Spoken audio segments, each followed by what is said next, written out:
আমরা কি ফোন কাজ করতেছি? নোট 10, স্যামসাংয়ের নোট 10, যেটা হচ্ছে ডুয়েল বুট, যেটা ডুয়েল বুট। দেখা গেছে উপরে একটা বোর্ড আছে, নিচেও একটা বোর্ড আছে, স্যান্ডউইচ বোর্ড যেটা বলা হয়, স্যান্ডউইচ বোর্ড। এখন এই ফোনটা কাস্টমার অনুযায়ী যে এটা দোকান থেকে একটা পাঠাইছে, কিন্তু ওই ফোনের মধ্যে কোনো পাওয়ার আসে না, তো ফোনটা ডেড। ফোনটা কি ডেড? তো যেহেতু ডেড, আমরা প্রথমে প্রাইমারিভাবে ডিসিও পাওয়ার সাপ্লাই কি দেখলাম? লিকেজ। কত? 59 লিকেজ ওটা। এখন এই 59 লিকেজ কোনো জায়গায় গরম হয় না, বোঝাও যায় না। তো আমরা কি করলাম, যে দেখতে পারলাম যে আমরা দেখি যে এটা বুটিং কত, ওটা পাওয়ার সুইচ ট্রিগার করার পরে, পাওয়ার সুইচ ট্রিগার দেওয়ার পরে ফোনের মধ্যে কোনো সেন্স নাই, নো সেন্স, কোনো ট্রিগারে সেন্সের নাই। তারপরে কি করলাম, যে আমরা চার্জিং আইসির যে আমার ভোল্টেজটা বানাই, প্রাইমারি ভোল্টেজ যেটা বলা হয় বিপিএস পাওয়ারের ভোল্টেজ, এখন আমরা দেখতেছিলাম যে আমার বিপিএস পাওয়ারের ভোল্টেজ তৈরি হয় কিনা। দেখলাম কি আমার বিপিএস পাওয়ারের ভোল্টেজ তৈরি হয় না। কেন হয় না? কারণ ওই বিপিএস পাওয়ারের কয়েলের লাইন শর্ট, মানে কয়েলের না, মানে এই লাইনটাই শর্ট। এখন শর্ট যেহেতু, আমরা কি করলাম, এই কয়েলটারে সেপারেট করলাম। এই যে এখানে যে কয়েলটা আছে এল, এই যে কয়েলটা, এটা কি করলাম? উঠাই দিলাম। তাহলে এই পাঁচটা চার্জিং আইসি থেকে বাহির হয়েছে, আর এটা হচ্ছে বিভিন্ন সেকশনে চলে গেছে। এমনকি স্যান্ডউইচ বোর্ডের লেয়ারের ভিতরেও এই লাইনটা চলে গেছে। তাইলে আমরা কি পাইছি? এই সাইডে কত পাইছি? জিআর 250 প্লাস, আর এখানে পাইছি শর্ট, মানে 0 তাইলে আমরা এই সাইডে ভোল্টেজ ঢুকামো যে শর্ট কিলারের মতো, যে আমাদের কোনো জায়গায় গরম হয় না কোনো পার্টস। তখন আমরা এই জায়গার মধ্যে যদি যেহেতু মানে কি করছি, মানে ভোল্টেজ ঢুকাইছি, কোনো জায়গায় গরম হয়? পুরা 5 এম্পিয়ার নিতে, কোনো জায়গায় গরম হয়েছে?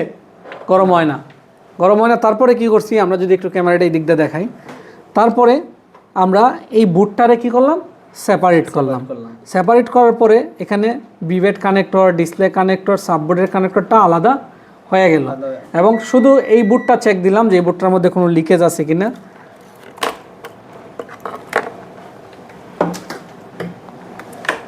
কারণ আগে তো 59 লিকেজ দেখাইতো, যদি এই বোর্ডে কোনো লিকেজ থাকে তাহলে এই বোর্ডের মধ্যে লিকেজটা এখন শো করব। আর এখানে তো লিকেজ তার প্রশ্নই ওঠে না, আমরা তো শর্ট অন্য জায়গায় পেয়েছি, বিপিএস লাইনে। কোন লাইনে? দেখেন 6 তো এমনি নর্মালি আমার এটা ওইটা থাকে, ঠিক আছে, 6 বাদ দিয়া, তাইলে লিকেজ এখন আর নাই। আগে কত উঠতো? আগে 59 উঠতো। তাইলে এই বুটটা কিন্তু আমরা সেপারেট করে নিয়েছি, দেখেন আপনাদের সামনেই তো সেপারেট করলাম। আচ্ছা, এখন হচ্ছে আমি দেখবো যে আমি যে কয়েলটা উঠাইলাম, একটু জুম করে দেখাই, আমি যদি একটু ডিসপ্লেতে দেখাই, এই যে কয়েলটা উঠাই নিলাম, তাইলে আমরা এই দিকটা ওকে পাইছি না, এই দিকটা শর্ট পাইছি। তাইলে এখানে ভোল্টেজ ঢোকামো, এখন আমরা কি ঢোকামো? ভোল্টেজ ঢোকামো। এবং যেহেতু আমার এই পার্টটা আলাদা করে নিছি, তাইলে আমার কিভাবে ঢোকামো? হাতের তালুতে, ক্যামেরাটা দিক জানি, হাতের তালুতে, যেহেতু আমার এই পাঁচটার মধ্যে অনেকগুলা বিপিএস লাইন গেছে। বিপিএস লাইনটা কোন কোন জায়গায় গেছে আবার যদি ডায়াগ্রামে দেখায়, এই দিক দিয়ে ক্লিক করার পরে দেখেন কতগুলা সেকশনে, কতগুলা বোর্ডে চলে গেছে, ঠিক আছে। তাইলে আমি কি করবো, এখন ভোল্টেজটা যখন লাগামো তখন হাতটা আঙুলগুলা এইভাবে রাখবো, যাতে এই পিসটাই যদি গরম হয় আমাদের হাতের স্পর্শে যাতে বুঝতে পারি, ঠিক আছে। এইভাবে রাখবো, রাখার পরে এই গ্রাউন্ডটা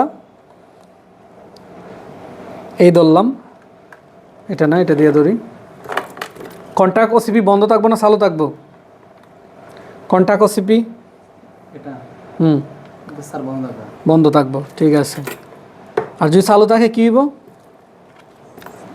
এটা বিপ দিব, মানে ভোল্টেজ ঢুকবে না, প্রেসার করতো না আর কি। তাইলে আমরা এই জায়গার মধ্যে হাত দিই, হাত দিয়ে যে পাশে শর্ট, কয়েলের যে পাশে শর্ট, এই পাশে ভোল্টেজ লাগাম।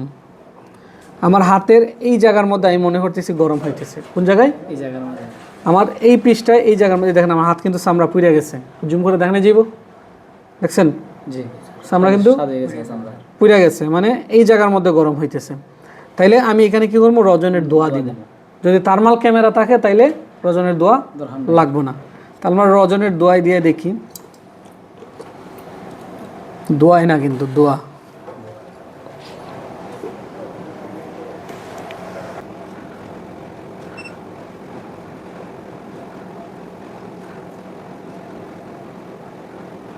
পুরা বোর্ডের এই জায়গাগুলোর মধ্যে আমি কি দিলাম? রজনের দোয়া দিলাম। দেখাই, দেখছো মানে একটা জাপস হয়ে গেছে না এখন? জি জি। হ্যাঁ, এখন আমার যে কম্পোনেন্ট সমস্যা শর্ট কি হইব এই জায়গাটা আবারও ভোল্টেজ ঢুকাই। এই ফোনটা কি মনে করেন এখনের বোর্ডের মধ্যে লেটেস্ট স্যান্ডউইচ বোর্ড, তাহলে যে পাশে শর্ট আছে আবার ধরি,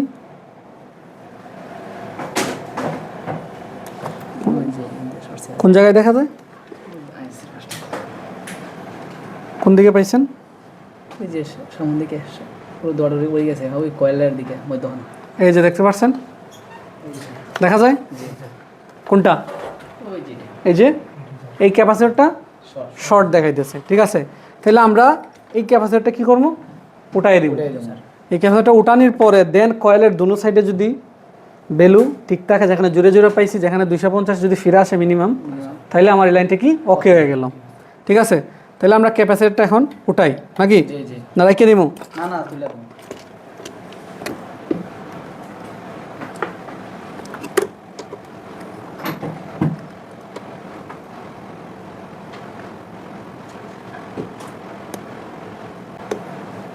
ঠিক আছে, তাহলে এখন ক্যাপাসিটর ভালো খারাপ মাফি, যে ক্যাপাসিটরটা আসলে খারাপ কিনা কিভাবে মাপমু? বাজাজ মোডে যদি দোনো পাশে মানে বিপ দেয় তাহলে খারাপ, বিপ দিলে খারাপ, বিপ না দিলে ভালো, বিপ না দিলে ভালো।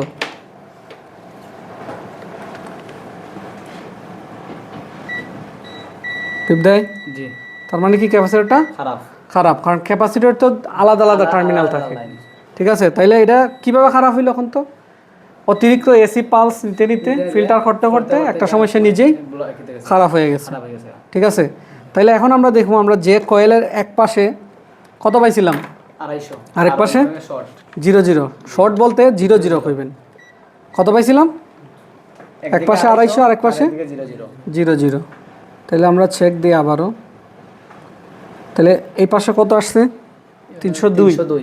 তার মানে এই সাইড ওকে আছে, এই সাইড তো আগেই ওকে ছিল, আগে ওকে আছে, এখন এই সাইড ওকে, এখন 316, তাহলে এই সাইড ওকে, এই সাইড এখন ওকে, ঠিক আছে। তাহলে এখন আমরা কয়েল লাগাই দিব, কি লাগাই দিব?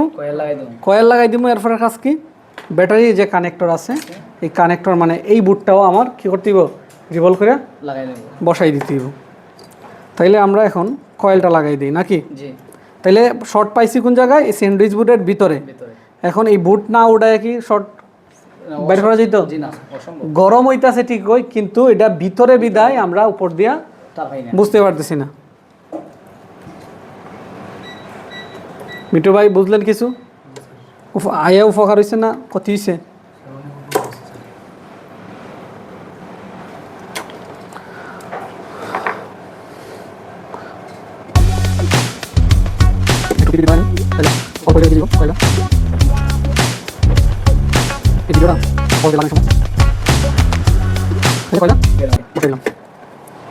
ঠিক আছে, আর কি করা বাকি রয়েছে?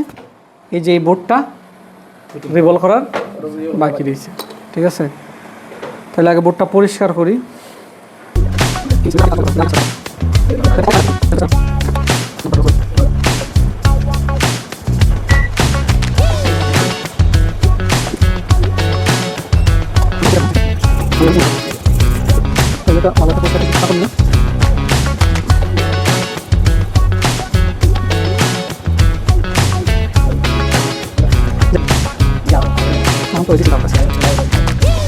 এই ব্যাপারে